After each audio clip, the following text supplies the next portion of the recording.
So, a much awaited topic today. You have been waiting for this topic for a long time. But if you remember, I have taken one class related to wound healing, and there was a number of students participating at that time. About 45 to 46 of you were attending that class. So, an introductory class of this topic has been taken. Today, I will try to finish this topic as a whole.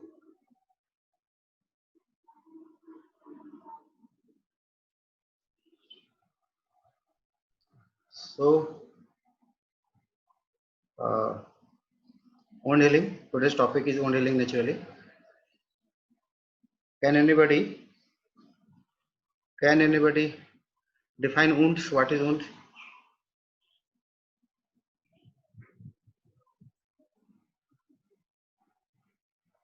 Hello? Hello? Yes, sir. Good morning, sir. Morning. Can anybody define wound?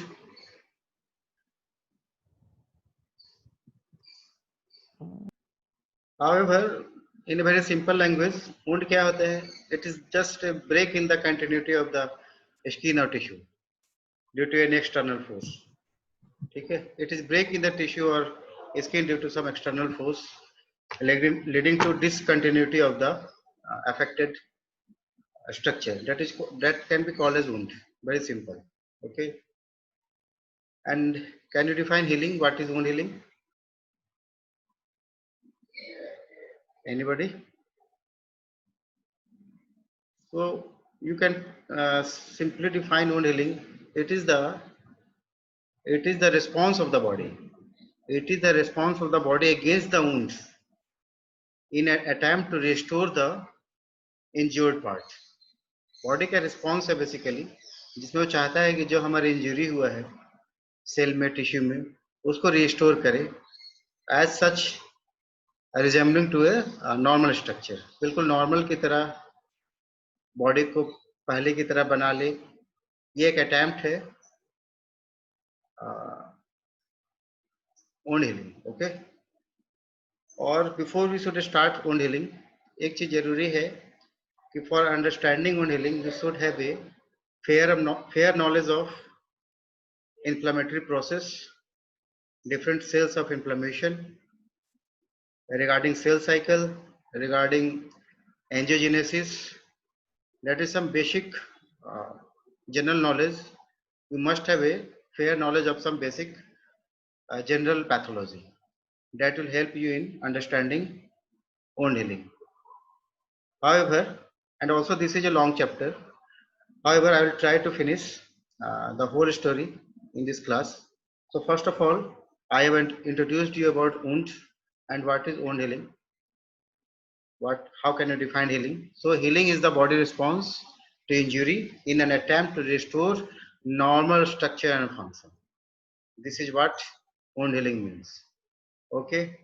And how it can achieve, how a body can achieve wound healing? It can achieve it by two processes. One is by regeneration and other is by repair or substitution. So there are two processes by which healing can take place. One is regeneration and other is repair or substitution. The question is when regeneration will take place, where regeneration will take place, and where repair will take place.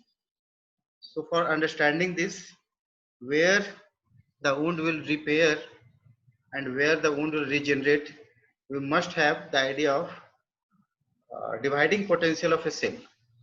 In the body, there are different types of cells and they have a different type of dividing potential. Some are continuously dividing, some have the capability of dividing but are resting, some have lost their capacity of dividing and can never divide. So in case of regeneration, those cells which are continuously dividing or which have the capacity to divide will heal by regeneration. But in those organs whose cells have lost the capacity of division will repair by healing. will heal by repair, a simple mechanism. But this is not the complete fact. जहाँ पे cell divide हो रहे हैं, there can also be healing takes place by repair. It depends on the nature of the wound. It depends on the type of the cell that has been injured. So healing either by regeneration or by repair depend not only on the cell that has been damaged, but also to the extent of the damage. इसको समझने के लिए थोड़ा मैं detail करूं. First of all regeneration. मैंने कहा regeneration की सबसे बड़ी प्रॉपर्टी ये है कि after a complete healing by regeneration, the organ restores its normal structure and function, complete normal and in structure and function. जैसा वो पहले था बिफोर इंजरी, इंजरी के बाद बिल्कुल वैसा ही हो जाएगा. That is due to regeneration. But in case of repair, restoration process occurs, मगर वो रिस्टोरेशन बिल्कुल नॉर्मल की तरह नहीं होगा. It will be not exact to the normal in terms of structure and function. It may be like normal, but completely it cannot be as such as a normal, and there is a scar formation in case of healing by repair. So this is the two basic difference. Before we should start, uh, we must should have a fair knowledge of these different types of cells in regeneration and repair. So first of all, regeneration. What is regeneration? It is the healing that occurs due to proliferation of parenchymal cells and results in complete restoration of the original tissue. So इसमें अब देखो, there are two terms. One is parenchymal cells and other is the complete restoration. So what is parenchymal cells? मैंने आपको पहले ही बताया है. In any organ, there are basically two types of cells. One that is functioning, it is called as parenchyma, and other which is supporting is called as the supporting cells or stroma of that organ. So the capacity of proliferation is basically in the parenchymal cells, and if regeneration occur by the proliferation of parenchymal cells, it will lead to regeneration and it will be complete restoration. And in case of repair, the proliferation is not in the parenchymal cells, but it is in the supporting cells. It is in the connective tissue cells. So the tissue will try to return to its normal architecture and function, but will not completely return, and there will be formation of a scar. This is what repair means. And next we should have a fair knowledge of cell cycle. Cell cycle को थोड़ा सा describe कर पाओगे आप? It is very easy, हमेशा पढ़े हैं आप. Anybody can describe in brief what is cell cycle? So there are two phases, interphase and mitosis. Yes. So interphase constitutes about 90% of the cell cycle and 5% constitutes mitosis. There are 5 phases further in mitosis. Right.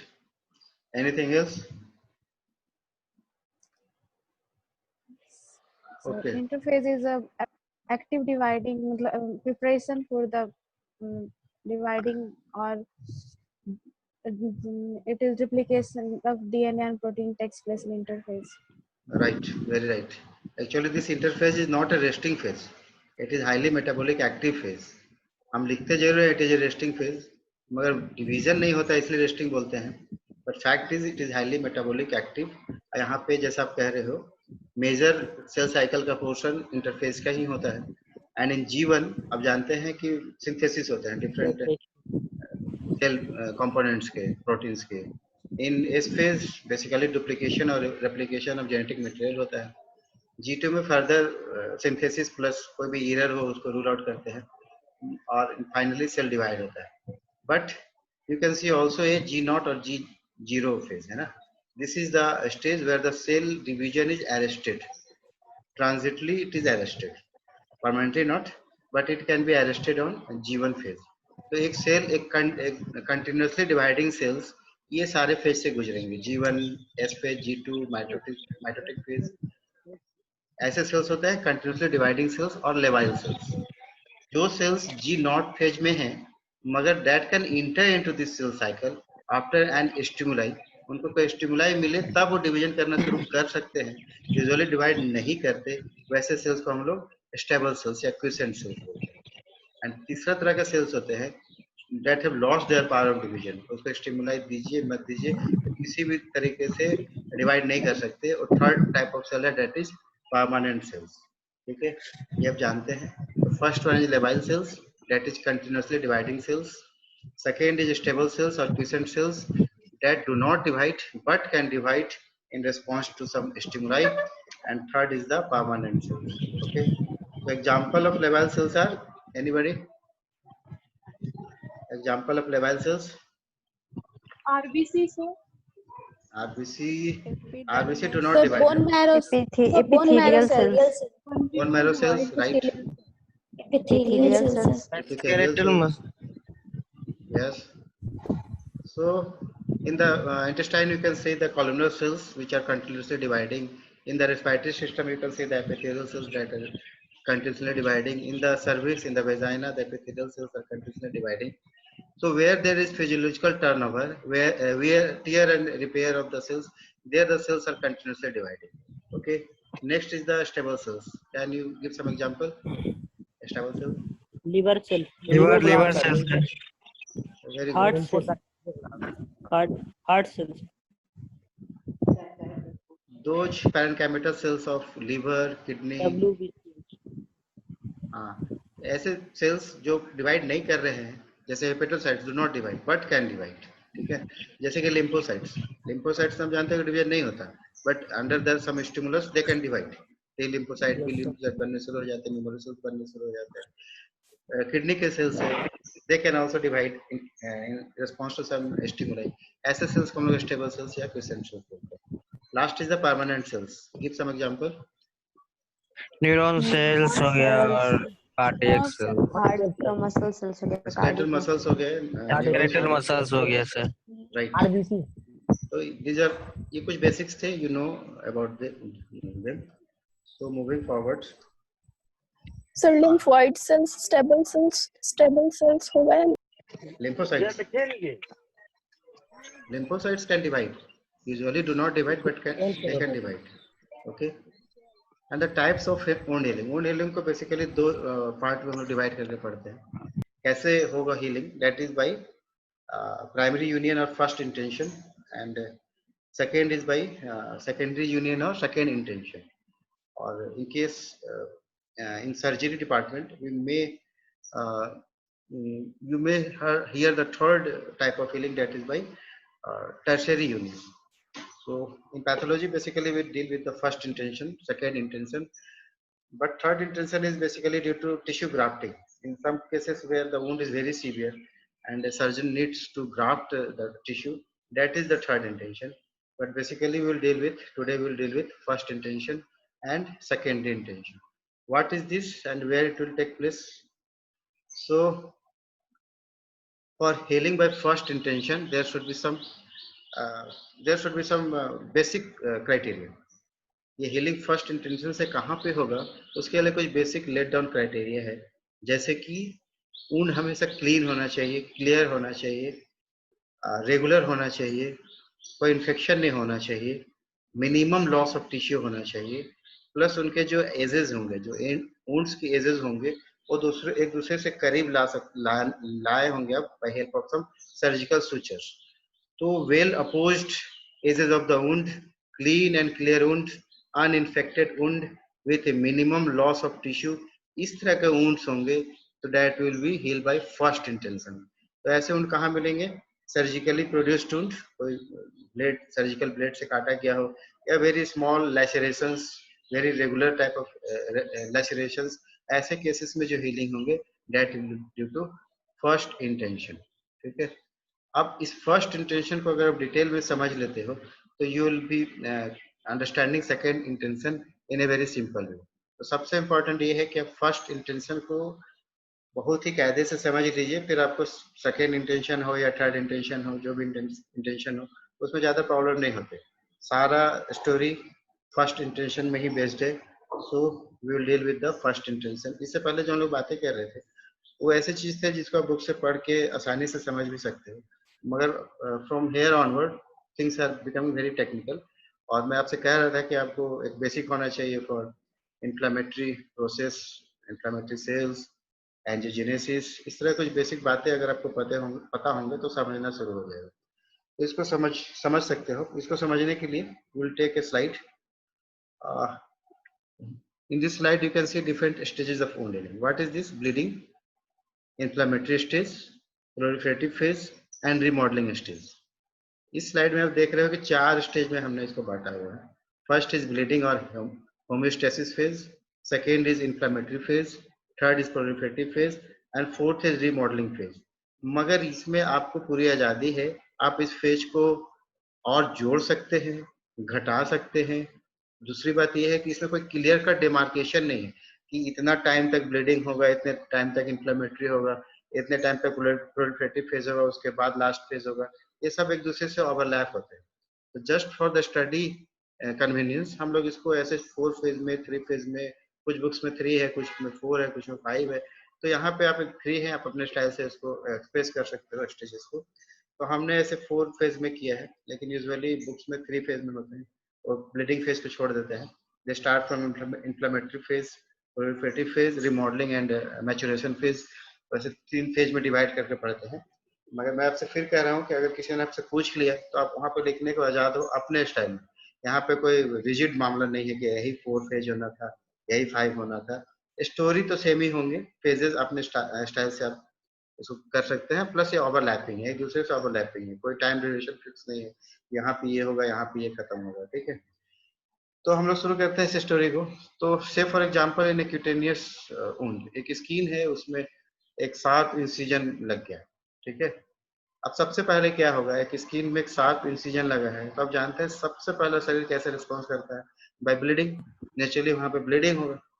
ठीक है, और bleeding होगा, उसके बाद आप जानते हो inflammation के जो वेस्कुलर चेंजेज होते हैं उससे इमीडिएटली क्या होता है, वेस्कुलर कंस्ट्रिक्शन होता है।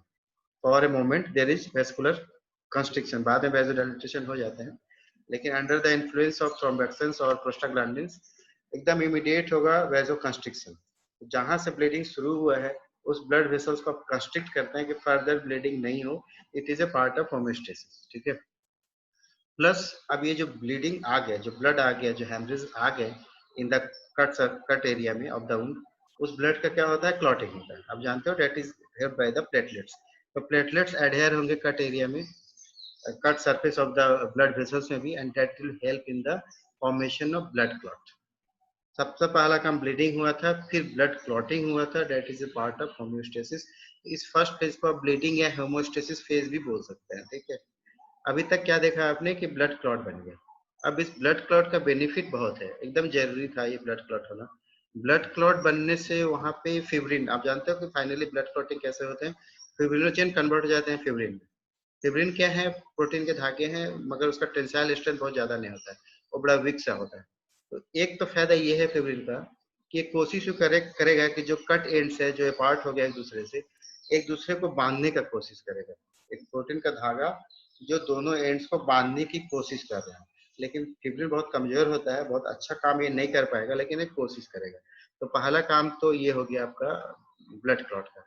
दूसरा काम ये है कि इसको आप जान लीजिए कि तब तक हीलिंग नहीं होगा जब तक वहां का सेल, जिस सेल में इंजरी हुआ है, वो सेल वेट नहीं हो। यानी कि जैसे ही ड्राई होगा, जैसे ही डेसिकेशन होगा, वहां पे हीलिंग प्रोसेस होगा नहीं, बहुत क्रोनिक हो जाएगा, वो मतलब वो अनहील्ड पोर्शन ही रह जाएगा। तो एकदम जरूरी है कि उस एरिया को वेट रखा जाए। तो अगर ब्लड क्लॉट सर जहाँ पे कटा है वहां पे ब्लड क्लॉट से भर जाता है, उस ब्लड क्लॉट के भरने से एयर का एक्सपोजर नहीं होता है। अब जब एयर का एक्सपोजर नहीं होगा तो ड्राइनेस नहीं होगा सेल का। तो जब ड्राई नहीं होगा तो वेट रहता है, वेट एकदम इंपॉर्टेंस है हीलिंग के लिए। तो दूसरा काम ये हो गया ब्लड क्लॉट का कि वो सरफेस को सील कर देगा।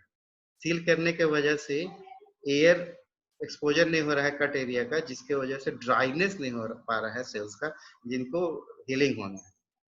तीसरा फायदा ये है कि ये जो सीलिंग हो रहा है कट सरफेस का, उसके वजह से कोई इन्फेक्शन इनसाइड नहीं जा पा रहा।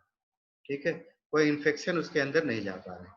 तो ये तीसरा फायदा है ब्लड क्लॉट का। चौथा फायदा ये है कि कोई भी प्रक्रिया जो हीलिंग के लिए होगा, जो भी प्रोसेस होगा कि इन्फ्लेमेटरी सेल्स आएंगे या फाइब्रोब्लास्ट आएंगे, जो भी आएंगे, उसको एक प्लेटफॉर्म चाहिए कि कहाँ से चल के जाएगा और कहाँ पे काम करेगा। तो ये जो फिब्रिन के धागे हैं ब्लड क्लॉट्स के, वही एक्ट करेंगे एज ए स्कैफोल्ड और प्लेटफॉर्म। तो इस तरह से 4 बेसिक काम हो गया ब्लड क्लॉट का। ठीक है, एक तो ये हो गया कि होमोस्टेसिस मैकेनिज्म ही हो गया, प्लस इन्फेक्शन से चेक करना, प्लस ड्राइनेस से चेक करना, प्लस ये जो फिब्रिन धागा है वो टेंस को बांधने में मदद कर रहा है, प्लस वो एज ए स्कैफोल्ड एक्ट कर रहा है जिसमें डिफरेंट इन्फ्लेमेटरी सेल्स आएंगे और अपने फंक्शन करेंगे। ठीक है, ये पहला चीज हुआ। दूसरा बात ये हुआ कि due to injury of the cells तो टूटेंगे, कम से कम टूटेगा लेकिन टूटना है। आपने सर्जिकल ब्लेड से ही काटा है, minimum loss of the tissue होगा, मिनिमम डैमेज होगा, मगर जीरो नहीं होगा, कुछ तो टूटेंगे। तो जब इसे सेल टूटते हैं तो due to damage of the cells वहां से कुछ ऐसे केमिकल मीडिएटर्स ऑफ इन्फ्लेमेशन जो कीमोटैक्टिक प्रॉपर्टी का होता है वैसे रिलीज होंगे जो कॉल करेंगे इन्फ्लेमेटरी सेल्स को ड्यू टू कंसंट्रेशन ग्रेडियंट। यहाँ पे टूटा है तो ज्यादा होगा केमिकल मीडिएटर, जहाँ पे नहीं टूटा है वहां पे कम होंगे केमिकल मीडिएटर। तो ड्यू टू कंसंट्रेशन ग्रेडियंट उसको सूंघता हुआ, उसको फील करता हुआ इन्फ्लेमेटरी सेल्स वहां तक पहुंच जाता है। ठीक है, और सबसे पहले कौन पहुंचेगा? न्यूट्रोफिल्स। कहाँ से पहुंचेंगे? बाय ब्लड वेसल, जो सराउंडिंग ब्लड वेसल्स होंगे। मैंने कहा इमीडिएटली वैसो कंस्ट्रिक्शन होता है, लेकिन उसके तुरंत बाद वैसो डायलेटेशन हो जाता है under the influence of histamine. तो केमिकल मीडिएटर्स के इन्फ्लुएंस में ही वैसो डायलेटेशन हुआ। उस वैसो डायलेटेशन से बेनिफिट क्या है कि बहुत सारे ब्लड वहां पे आके एक्यूमुलेट होंगे, और ये ब्लड सोर्स ऑफ न्यूट्रिएंट्स है, ये ब्लड सोर्स ऑफ सेल्स है। तो वहां पे चूंकि बहुत सारे ब्लड पुलिंग हो गया है तो बहुत सारे न्यूट्रोफिल्स भी होंगे। अब आपने कॉल किया by help of some cytokine कि मुझे न्यूट्रोफिल्स चाहिए, तो ब्लड वेसल से बाय हेल्प ऑफ डायपेडेसिस और न्यूट्रोफिल्स निकल के वहां पहुंच जाएगा उस एरिया में विद इन मतलब at least 24 to 48 hours of cut. वहां पे न्यूट्रोफिल्स बहुत होंगे। ये प्रक्रिया तो विद इन मिनट से शुरू हो जाता है, विद इन 15 to 20 मिनट से शुरू हो जाएंगे, मगर it will last for about 48 और इवन मोर, 48 आवर्स और इवन मोर। वहां पे न्यूट्रोफिल्स का ह्यूज एक्यूमुलेशन होगा। अब ये न्यूट्रोफिल्स वहां पे आके करेंगे क्या? तो मैंने कहा कि इन्फेक्शन नहीं होना चाहिए। बाई चांस अगर थोड़ा इन्फेक्शन आ भी गया होगा तो उसको पहले तो किल करेगा, फेगोसाइटोसिस करेगा। लेकिन जो बेसिक काम है इसका दैट इज डिब्राइडमेंट। जैसे आप घाव किसी का हुआ किसी हॉस्पिटल में आप गए हैं तो डॉक्टर सबसे पहले उसको सफाई करता है, डिब्राइड करता है, उसके बाद फिर फर्दर सुचरिंग वगैरह करते हैं।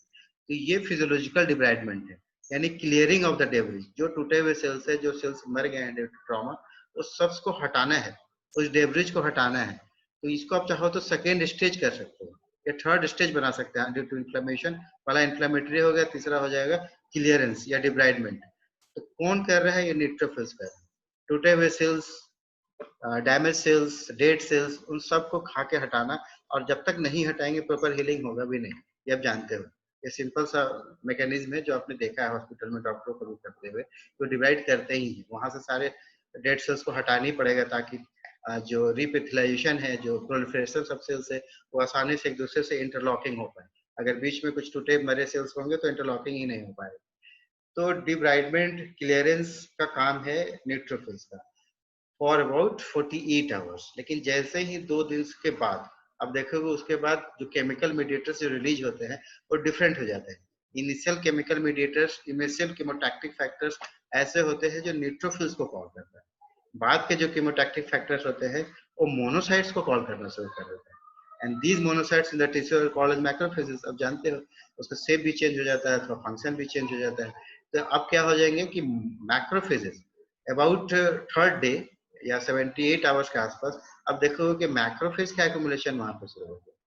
अब मैक्रोफेज की प्लेयर है इस पूरी कहानी का, पूरे वुंड हीलिंग का। मैक्रोफेज एकदम की प्लेयर है। एक बारी मैक्रोफेज वहां पे आ गए, उनका ही काम ये है कि अगर कोई इन्फेक्शन परसिस्ट कर रहा है तो उसको हटाइए। उनका काम ये भी है कि अगर कोई डेब्रिज रह गया है तो उसको भी बाय फैगोसाइटोसिस हटाइए। मगर इस छोटे छोटे काम के अलावा और बहुत बड़ा काम करता है मैक्रोफेजेस। अब ये क्या करेंगे मैक्रोफेजेस? अच्छा, दूसरी बात, इधर जो इन्फ्लेमेटरी प्रोसेस चल रहा है, उधर जहाँ पे आपका कट सरफेस है, जहाँ पे कटा है, वहां का जो एपिडर्मिस है, उसका जो बेसल लेयर होगा एपिडर्मिस का, उसमें शुरू हो जाता है माइटोसिस, यानी प्रोलिफरेशन शुरू हो जाता है। उसे बोलते हैं रीएपिथेलाइजेशन। तो बेसल लेयर ऑफ सेल्स एक माइटोसिस होगा, एक दूसरे से डिवाइड करते हुए एक दूसरे की तरफ चलेंगे और फाइनली इंटरलॉक हो जाएंगे। अब जब इपिथेलियल सेल्स मतलब एपिडर्मिस के सेल्स एक दूसरे से इंटरलॉक हो गया, तब क्या है कि आपकी जरूरत खत्म हो गई ब्लड क्लॉट का। अब ये ब्लड क्लॉट अब आपके लिए अच्छा नहीं बल्कि एक हिंड्रेंस है फॉर हीलिंग। शुरू में ब्लड क्लॉट का इंपॉर्टेंस बहुत था, लेकिन अगर आपने ब्लड क्लॉट को यहाँ पे अभी आपने नहीं हटाया तो एक हिंड्रेंस ही है। तो जैसे ही इंटरलॉकिंग हो जाता है तो जो काम ब्लड क्लॉट कर रहा था कि एक सील का काम कर रहा था, वो काम आपका बेसल लेयर ऑफ एपिडर्मिस कर रहा है। इसका मतलब अब मुझे ब्लड क्लॉट की जरूरत नहीं है। प्लस अंदर में जो एज ए स्कैफोल्ड कर रहा था उसको भी आपको धीरे धीरे हटाना। अगर ब्लड क्लॉट्स को आप हटाएंगे नहीं तो डिफरेंट सेल्स एक दूसरे से प्रोलिफरेट करके एक दूसरे के करीब आएगा ही नहीं। तो यहाँ पे ब्लड क्लॉट को हटाना होगा। कौन हटाएगा? आप जानते हो plasminogen, they are converted under the effect of kinins into plasmin. और ये प्लाज्मिन ही ऐसे होते हैं जो कोई फिब्रिनोलाइटिक प्रॉपर्टी का होता है, जो फिब्रिन को तोड़ देगा और ब्लड क्लॉट को रिमूव कर देगा। तो जो ब्लड क्लॉट शुरू में अच्छा रोल था उसको बाद में हटाना चाहिए आपको, ठीक है। तो ब्लड क्लॉट को हटने चाहिए under the presence of plasmin. मैं इधर इंफ्लेमेटरी प्रोसेस में दोबारा लौटा, तो मैं आपसे ये कह रहा था कि मैक्रोफेजेस का रोल शुरू हो गया। ये मैक्रोफेजेस क्या करेंगे अदर देन डिब्राइडमेंट और फैगोसाइटोसिस? ये रिलीज करेंगे ग्रोथ फैक्टर्स। ऐसे ग्रोथ फैक्टर्स रिलीज करेंगे।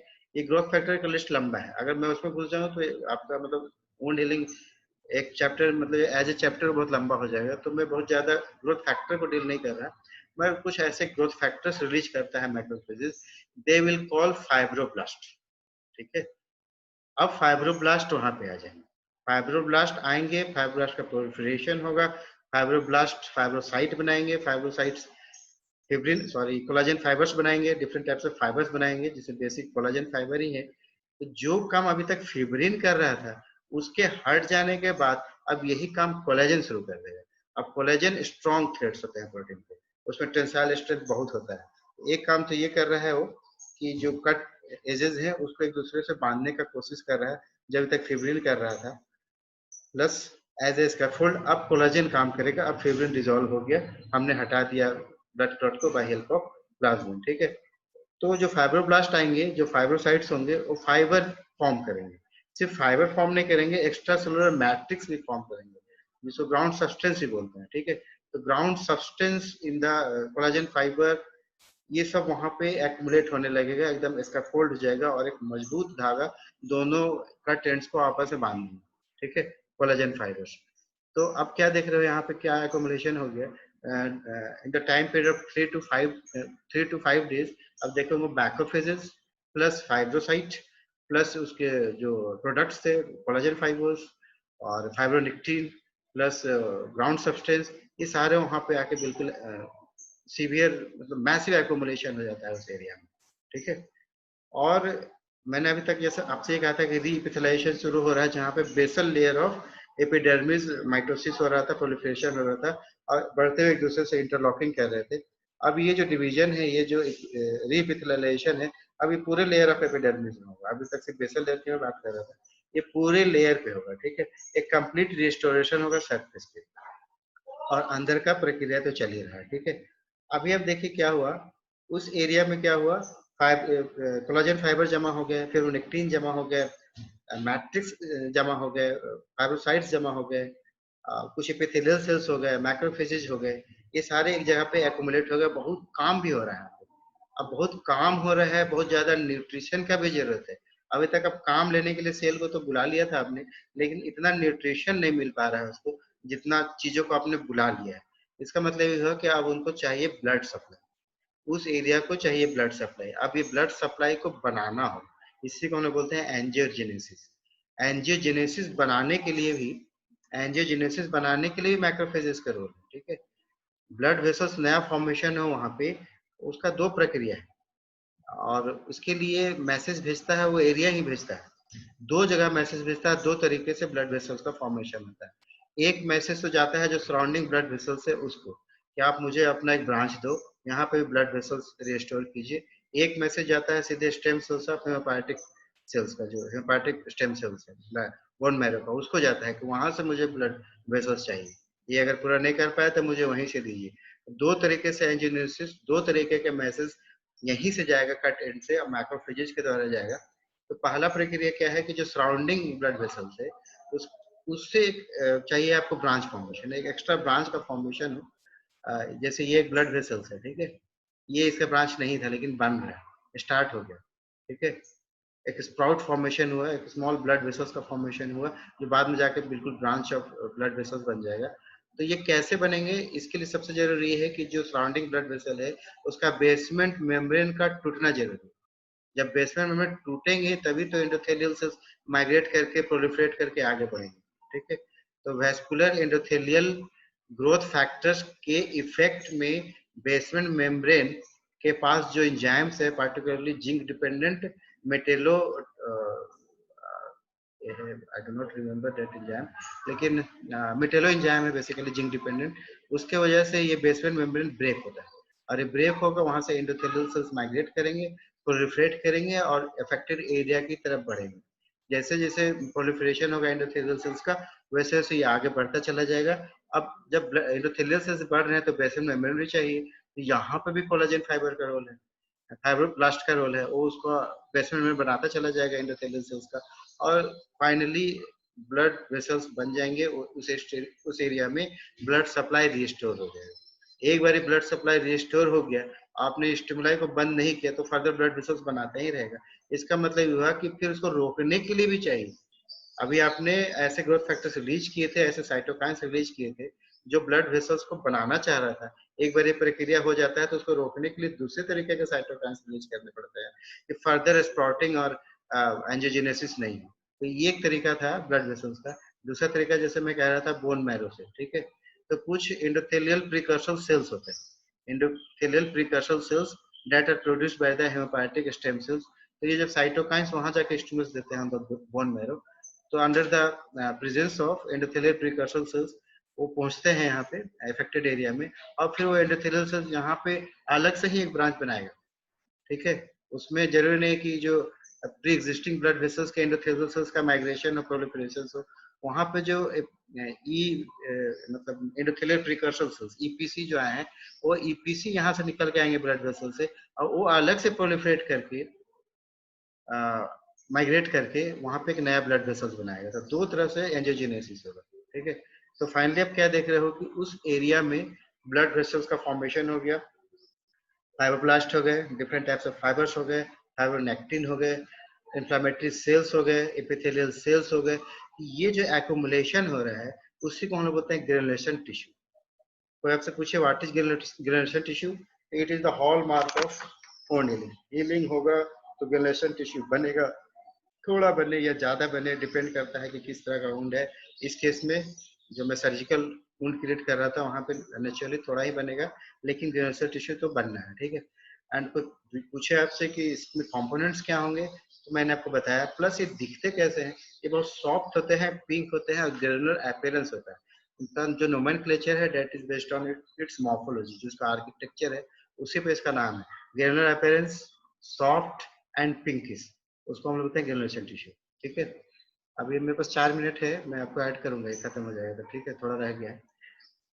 तो मैं आपसे कह रहा था कि अभी इस एरिया में क्या हो गया कि ऑलमोस्ट आप ये देख रहे हो कि जितने इन्फ्लेमेटरी सेल्स आने थे आ गए, जितने फाइब्रोब्लास्ट आने थे आ गए, जितने प्रोलिफरेशन होने थे हो गए, और एक हीलिंग का ऑलमोस्ट प्रक्रिया हो चुका है।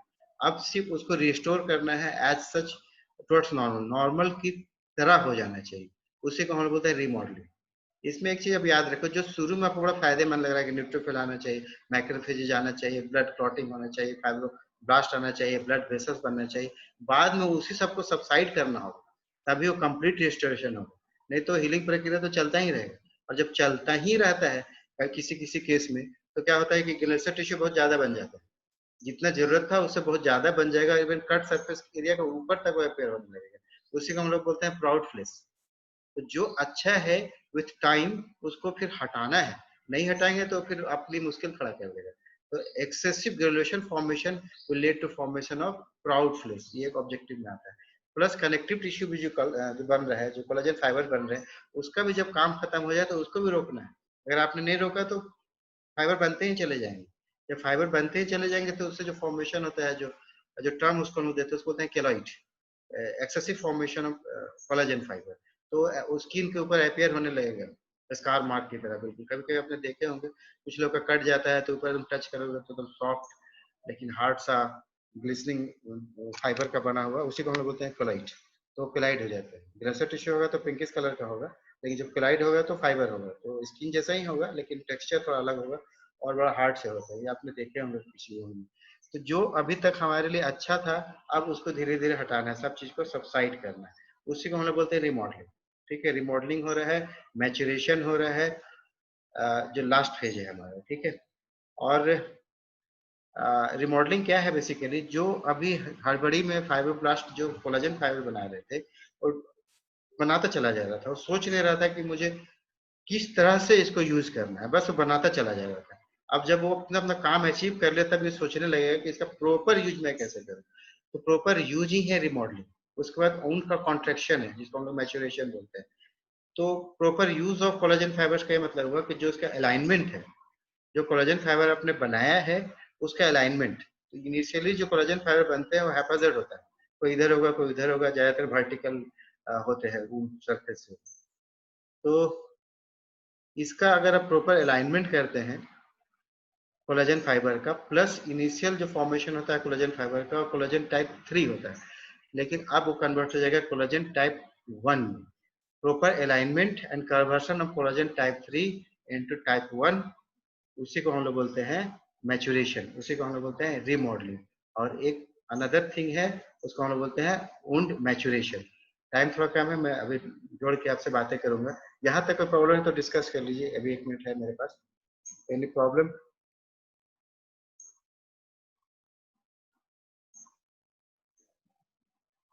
Hello hello, Yes, sir. आपको कोई प्रॉब्लम? Yes, sir.